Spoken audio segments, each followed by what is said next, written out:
A dimly lit, weirdly modern building. The reception desk looks like it hasn't been cleaned since the Cold War. A flickering sound above reads, "Fairytale Rehabilitation and Integration Services.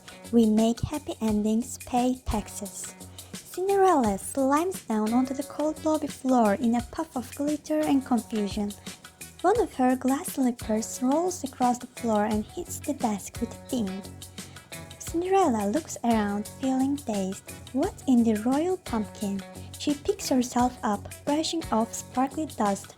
Her t-shirt now slightly ripped and her hair not Instagram ready. Behind the reception desk, a woman in a neon pink cardigan and fuzzy slippers slowly raised her head. She looked like she hadn't smiled since the early 90s. Her eyeliner was smudged into a permanent scowl, and the only thing she appeared to truly love in this world was her giant, steaming mug of coffee. She sips her coffee like it's laced with hatred. Cinderella stumbled to her feet, holding the torn side of her t-shirt, now dazed and mildly offended by the fluorescent lighting. Where am I?" she whispered. The woman, Margaret, according to her faded plastic name tag, barely looked up from her dog-eared magazine. "You landed on the doormat of destiny. Congrats! Take a number," she muttered, blowing on her cafe. Cinderella blinked. "I'm sorry, what? Where am I? 1 minute I was running from the ball and then..." She looks down at her feet. "My shoe. Oh no, where is my prince?" Margaret rolls her eyes and flips a page in her People magazine. "Honey, if I had $1 for every princess screaming about a missing prince, I would be working somewhere with air conditioning." "Excuse me?" Cinderella said, her voice high and trembling. I don't understand. Are you a witch? Is this a curse? Am I dead?" Margaret sighed, finally meeting her eyes with a look so dry it could start a drought. "Nope," she said flatly, still chewing. "You're just broke and officially part of the Tail Refugee Program. Welcome to capitalism, sweetheart." Cinderella blinked. "Capital what? I don't even know what that means. I need to find someone in charge." Margaret raised a single eyebrow, somehow both unimpressed and annoyed. She leaned back in her chair like Cinderella's panic was giving her a headache. "Yeah, good luck with that," she said with a biting sarcasm. Cinderella gasped, her hands flailing in frustration.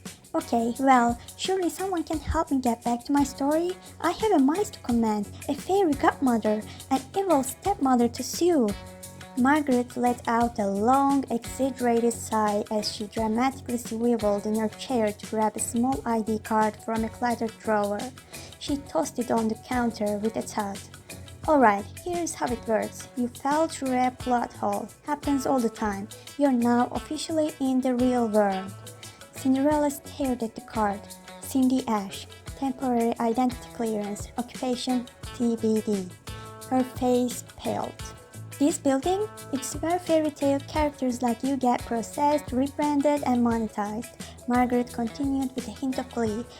"We have got workshops on taxes, marketing, social media presence, and OnlyFans, mostly OnlyFans."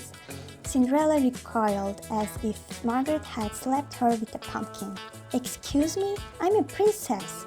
Margaret didn't blink. She leaned in slightly, her voice dripping with deadpan. "And I'm a Victoria's Secret model. Now take this ID and go cry on a park bench like the rest of them." Before Cinderella could utter another word, Margaret pressed the button under the desk. A loud buzz echoed as the front doors clicked open behind her. Cinderella spun around in panic. "Wait, you can't just throw me out. I need answers, a map, a guide." But Margaret was already back on her phone, typing aggressively and muttering something about her lunch break. Before Cinderella could protest further, the reception desk began to rotate. Yes, rotate. A mechanism somewhere groaned and clicked like it hadn't been oiled in decades.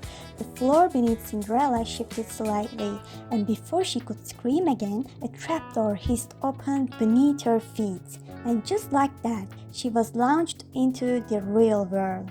The first thing she noticed was the cold. The second thing she noticed was the darkness. Neon signs flickered about unfamiliar shops. People rushed past her in odd, stiff clothing.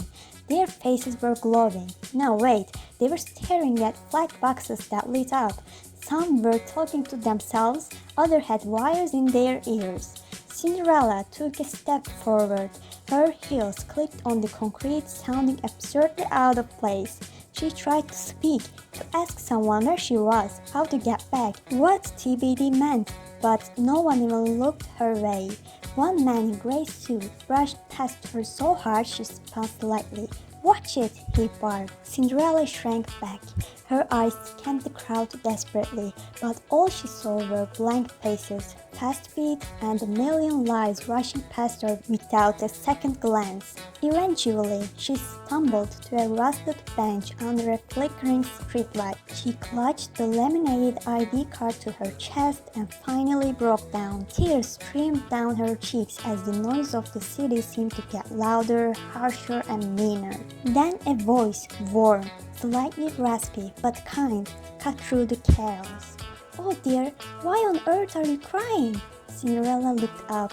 An older woman stood in front of her, wrapped in a giant's purple coat, with wild silver hair and eyes that sparkled like they knew every secret in the universe. She carried a reusable grocery bag filled with oranges, a baguette sticking out like a wand.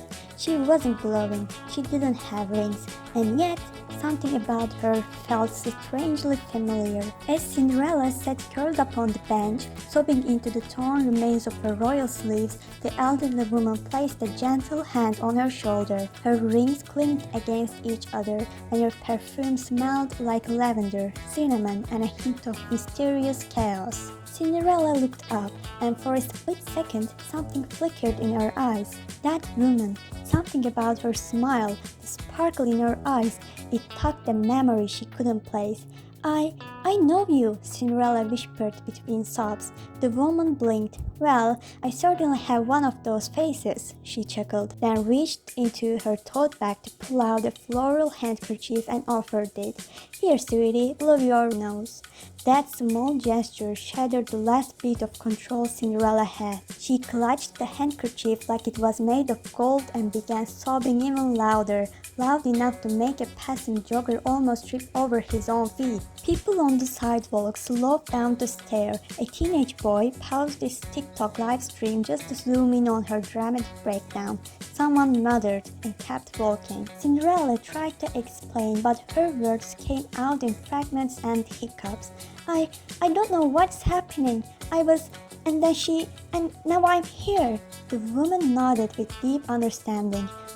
Okay, let's break this down," she said in a tone that suggested she had coached many weep souls through heartbreak. "Did your boyfriend break up with you?" Cinderella shook her head violently, sniffling.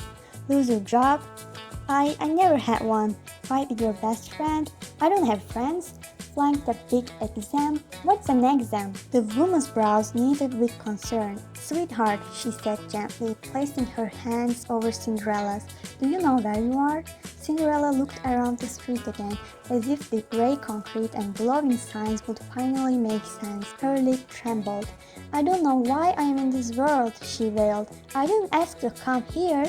One moment I was about to dance with the prince, and the next I am being handed a plastic card and told to join OnlyFans." That did it. The woman's smile vanished. She blinked. "Oh dear," she whispered, clearly trying to assess whether Cinderella had wandered away from a mental health facility. Then she glanced around nervously and leaned closer.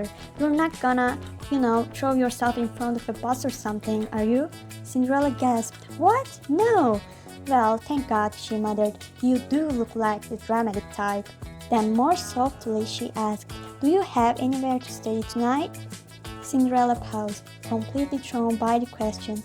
"I suppose I normally sleep in a tower? Alright, no offense, but you're clearly one tragic monologue away from fainting in public. You're coming with me." She held out a hand like she was offering Cinderella a glass slipper, only this time it was wrapped in arthritis and glitter nail polish. Cinderella hesitated for a second, but then nodded, taking the hand as if it were a lifeline. They began walking down the sidewalk together. An emotional disaster princess in her ragged clothes and a faced grandma, holding hands like the universe had made some strange but perfect pairing. As they walked past the bakery, the woman glanced sideways. "By the way, my name is Susan." Cinderella sniffled, but a small, confused smile crept onto her face. I don't know what to say, but thank you."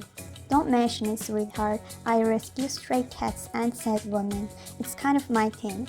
And with that, they disappeared into the night, one possibly magic grandma and one possibly dramatized fairy tale, and a city that didn't even blink at the weirdness.